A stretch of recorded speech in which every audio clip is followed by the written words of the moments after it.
여러 개의 클래스가 있을 때 그것을 예측하는 멀티노미얼 클래시피케이션, 그 중에서도 가장 많이 사용되는 소프트맥스 클래시피케이션에 대해서 알아보도록 하겠습니다. 지난번 시간까지 우리가 로지스틱 리그레션 또는 로지스틱 리그레션 클래시피케이션이라고 하는 것을 공부하였는데, 기본적으로 출발은 이런 형태의 리니어한 하이포테시스를 가지고 출발하였죠. 그런데 이런 형태의 WX의 단점은 이 리턴하는 값이 어떤 실수의 값이 되기 때문에 뭐 100이 될 수도 있고 200이 될 수도 있고 마이너스 10이 될 수도 있고, 이렇기 때문에 우리가 하려고 하는 어떤 바이너리 클래시피케이션, 로지스틱 클래시피케이션의 바이너리 두 개 중에 하나를 고르는, 즉 0이냐 1이냐를 고르는 것에 적합하지가 않았던 것이죠.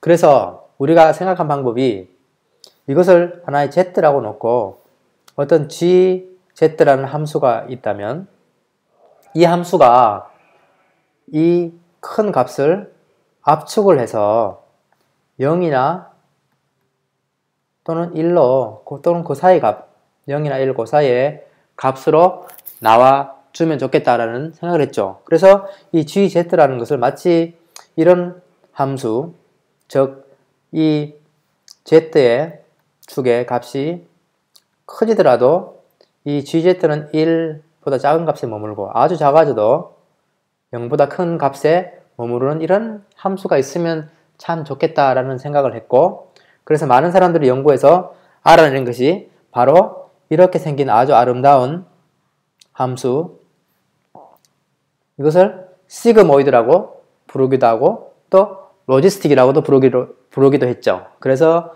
우리 클래시피케이션 이름이 로지스틱 클래시피케이션 이렇게 되는 건데요.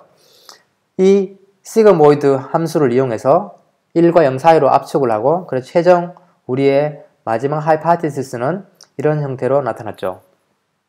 자, 이제 수식들이 좀 많아지고 하니까 복잡해지니까 또 오늘은 여러 개를 다뤄야 되기 때문에 간단하게 이것을 그림으로 한번 표현해 보았습니다. 그래서 x라는 입력이 있고, 그러면 이 하나의 우리가 계산하는 유닛이 이 w 웨이트를 가지고 어떤 계산을 하죠. 우리 같은 경우에는 wx 단순한 계산인데, 한 다음에 나오는 값이 z값이 되고, 이런 경우에는 우리가 z값을 시그모이드라는 함수에 넣죠. 이것은 네모를 이렇게 한 다음에 여러분들 많이 앞으로 보실 겁니다. 이런 형태의 값이 있으면 이것은 바로 시그모이드 함수를 한번 통과시킨다. 그래서 이 z값은 실수가 되는데 통과가 된 다음에는 어떤 값이 나오는데 그 값은 0과 1 사이의 값이 될 것이다.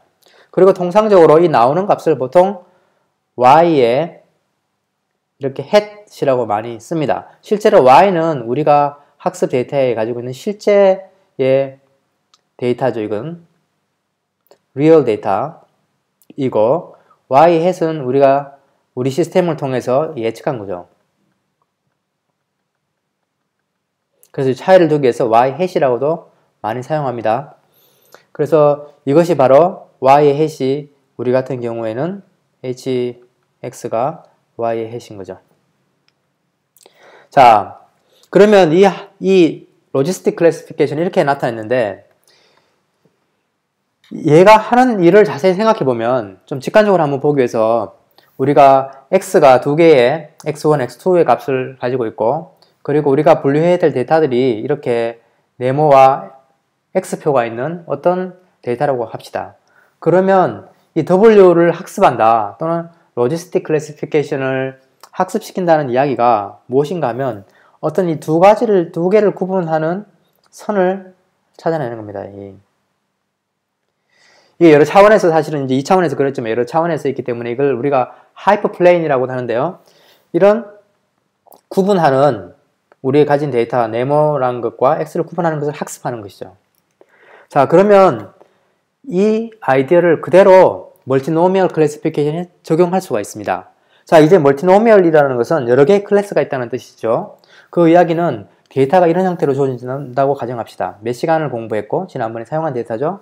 수업은 몇 번을 왔는데 이 친구에게 이제 학점을 주자.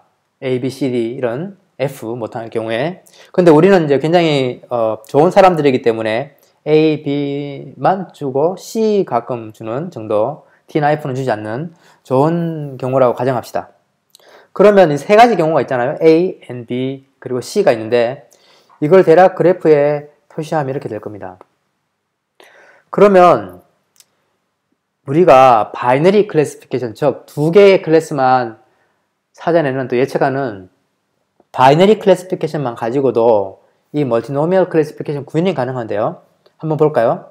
예를 들어 우리가 하나의 클래시피케이션을 만들어서 이런 하이퍼플레인을 찾아냈어요. 얘가 하는 일은 얘는 무조건 C이거나 C가 아니거나 만 두 개의 케이스만 보는 겁니다. 그래서 이것도 역시 바이너리 클래시피케이션이 되겠죠. 자, 이런 클래시파이를 하나 만들어내고 또 하나는 이런 식으로 좀 애매합니다만 여기서니 이렇게 해서 얘는 C or not이죠. 얘는 B인가 or not 해서 이것도 바이너리 클래시피케이션이죠. 이런 걸 하나 학습을 시키고 또 하나 이렇게 생긴 그래서 얘는 A or not 하는 얘는 A인지 아닌지만 구분해주는 그래서 이렇게 세 개의 각각 다른 바이너리 클래시피케이션을 가지고도 충분히 구현이 가능합니다. 이렇게 되는 거죠. 그러면 이거를 지난번에 우리가 소개한 바로 이전 비디오 이전 슬라이드 소개한 이런 형태로 나타나면 이걸 W 그리고 어떤 처리를 해서 Y 해시 나온다고 가정합시다. 자, 이 클래시파이어는 A인지 아닌지만 A인가 아닌가만 확인하는 클래시파이어입니다. 그래서 이걸 A라고 부르도록 하죠. 그럼 얘는 이게 A인지 아닌지만 확인하죠. 똑같은 걸 3개를 가지면 되는 겁니다.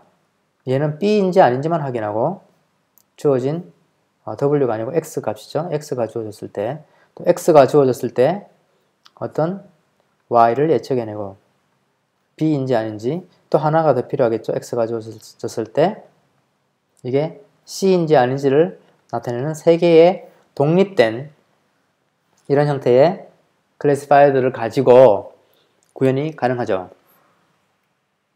이렇게. 그러면 지난번에 각각 하나의 클래시파이어에 대해서 한번 보도록 합시다. 이 클래시파이어들을 실제로 구현할 때는 이렇게 행렬로 구현을 한다고 했죠. 즉 이것이 W고 이것이 X 벡터일 때 이렇게 WX를 하게 되면 이런 형태로 나타나기 때문에 이것이 바로 우리가 원했던 하이파티시스였죠. 자, 이렇게 3개가 있기 때문에 기본적으로 이렇게 3번 독립된 형태의 벡터를 가지고 계산을 해내서 내면 되는 겁니다. 그런데 이렇게 독립적으로 계산하면 조금 복잡하기도 하고 이걸 구현하기에도 조금 복잡하잖아요. 그래서 이걸 하나로 합친 다음에 이 W를 쭉 늘린다고 가정합시다. 밑으로. 그러면 이런 형태의 모양이 되겠죠.